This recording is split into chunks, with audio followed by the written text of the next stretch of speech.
Salut Félix! Bonjour Janine! Comment vas-tu? Ça va super bien. Alors, tu as accepté de venir parler de ton projet, de ta participation au projet de mentorat? Oui.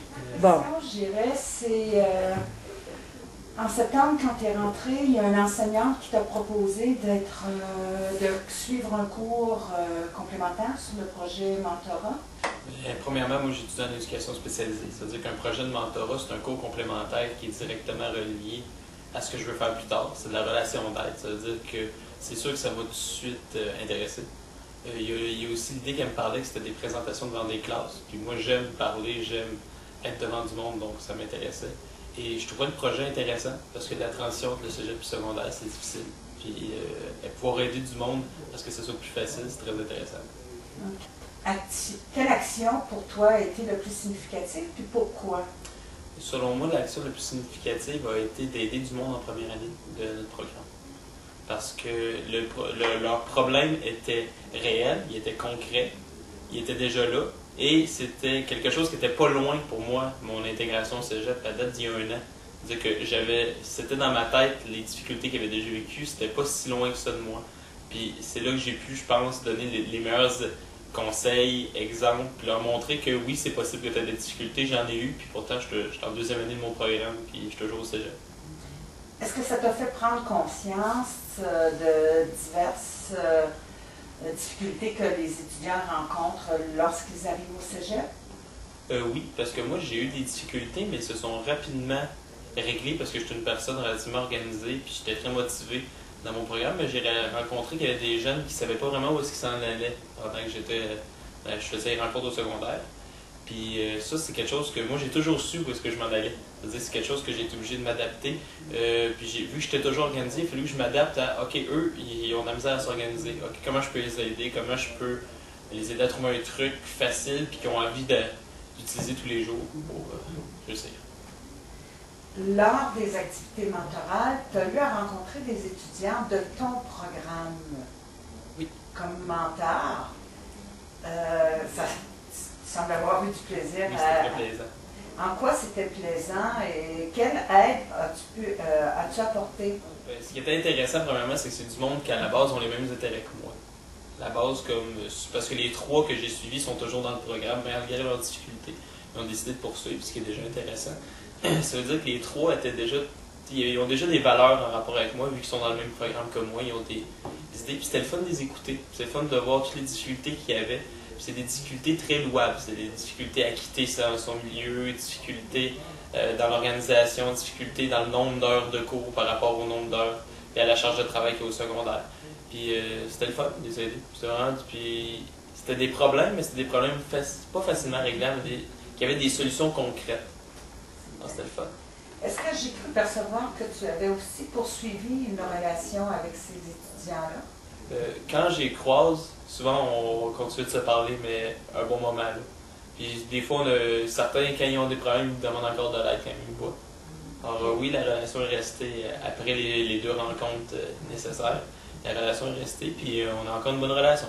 On se parle pas tout le temps, on n'est pas amis sur Facebook, des choses comme ça, mais quand on se croise, on se parle, puis souvent quand ils ont des difficultés, ils m'en redonnent que je vais avoir un moment donné cette envie-là de transmettre. Je pense que c'est aussi une des raisons pour lesquelles je pense que j'ai peut-être choisi mentorat. J'aime transmettre. Je pense que ça fait partie de... Tu sais, même moi, juste quand j'anime l'été, je suis un gars qui transmet beaucoup d'informations. C'est ceux qui arrivent. Je suis très bien, on va apprendre. Go! OK. Donc, tu as besoin de partager, mais c'est ça, hein, un mentor... le mentorat a besoin, le mentor a besoin de partager son vécu, ses expériences, son expertise, sans nécessairement dire à l'autre, tu te voyais lorsque tu parlais et échangeais avec les étudiants. Extrapole-toi un petit peu, tu es devant la classe, là. Puis aujourd'hui, regarde-toi avec comment tu agissais, comment tu parlais, puis... Je trouvais ça étrange, parce que quand tu y penses, il y a 2 ans, j'étais assis à leur place, puis il y a du monde qui venait me parler de leur programme parfois à mon école, parce qu'à mon école, c'était séminaire de Sherbrooke, puis il y a un collégial en haut, c'est-à-dire que des fois, ils venaient faire la promotion d'un programme en particulier. Puis je trouvais ça bizarre, à 19 ans, d'être probablement représenter la technique dans laquelle j'étudie, ce qui était quand même pas un honneur, mais quand même quelque chose qui est plaisant. C'est une marque de reconnaissance de la personne, parce que les professeurs, ils ont choisi quand même 2 élèves que je pense sont capables de le faire. Puis je trouvais ça intéressant de me dire que quand même je leur transmettais de l'information. Puis je me rendais compte jusqu'à quel point en 2 ans j'ai vieilli. Que le cégep, ma technique, que toutes mes expériences, parce qu'être aux études au cégep et aux études au secondaire, c'est pas la même dynamique. Comment ça m'a changé. Je me rendais compte que quand je parlais moins en enfant, je parlais plus en adulte, je parlais en personne que mûrie. Puis je me rendais compte que j'ai du vocabulaire, puis que mon français a beaucoup changé depuis que je suis au cégep et depuis que je suis en technique. Comment t'a apporté à toi? Ça m'a donné le goût de transmettre de l'information. Je pense que, comme personne, le mentorat m'a vraiment apporté vraiment de la confiance en moi. Parce que je veux pas, quand tu as un mentor, puis que quelqu'un compte sur toi, souvent ça va te donner de la confiance en toi parce que, ça veut dire que si elle s'accroche à toi et elle te pose des questions, ça veut dire qu'à quelque part, pour elle, tu es stable. Tu es quelqu'un qui a un bagage suffisant pour qu'elle ait confiance en toi. Ça veut dire que la confiance de quelqu'un te donne confiance en toi, c'est sûr. Ça m'a donné le goût de donner de l'information vraiment parce que je pensais pas que j'aimais autant ça aider le monde. Jocelyne, ma professeure, est un peu ma mentor à moi. Ça veut dire que c'est sûr que je pense que j'ai calqué un peu de ce qu'elle m'a appris pour dans mon approche. Ok, elle me prenait comme ça, je vais essayer comme ça. Il y a des choses que je ferais plus comme elle, mais il y a des choses qu'elle m'a appris que je garde précieusement. OK. Donc, tu as eu la chance d'être mentoré déjà par quelqu'un. Oui. Moi, tu le vis encore. Je le vis encore. Ça a été mes superviseurs de stage session passée. Super. Ça, non, mais c'est une chance que tu as hein, dans la vie d'avoir, c'est un mentorat naturel. Oui, mais c'est avoir suivi ton cours qui m'a rendu compte qu'elle avait les caractéristiques pour moi qu'un mentor est. Sinon, pour moi, c'est juste un modèle. Mais plus tu décrivais les caractéristiques d'un mentor, plus je me rendais compte que c'était elle. En plus, c'est elle qui m'a référé pour être mentor. C'est intéressant.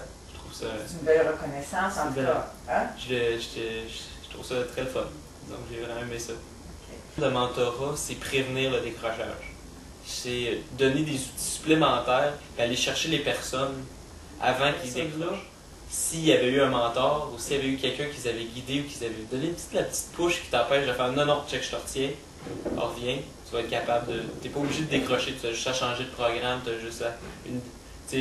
Un mauvais moment, c'est un mauvais moment, un échec, c'est un échec, tu peux passer à autre chose après. Tu es encore un élève valable, mais je pense qu'il y aurait beaucoup qui n'auraient même pas eu besoin de raccrocher. Je pense que quelqu'un qui décroche, c'est quelqu'un qui perd des années de sa vie, c'est quelqu'un qui, pendant ces années-là, ne se réalise pas comme personne, ne réalise pas son potentiel, puis pour l'estime, c'est pas bon. Puis je pense que les garder, puis avoir un programme de mentorat peut-être plus vaste et plus étendu, peut-être même au Québec, pourrait aider justement à ne pas perdre ces précieuses années-là pour notre société, pas perdre ces précieuses années-là surtout pour eux.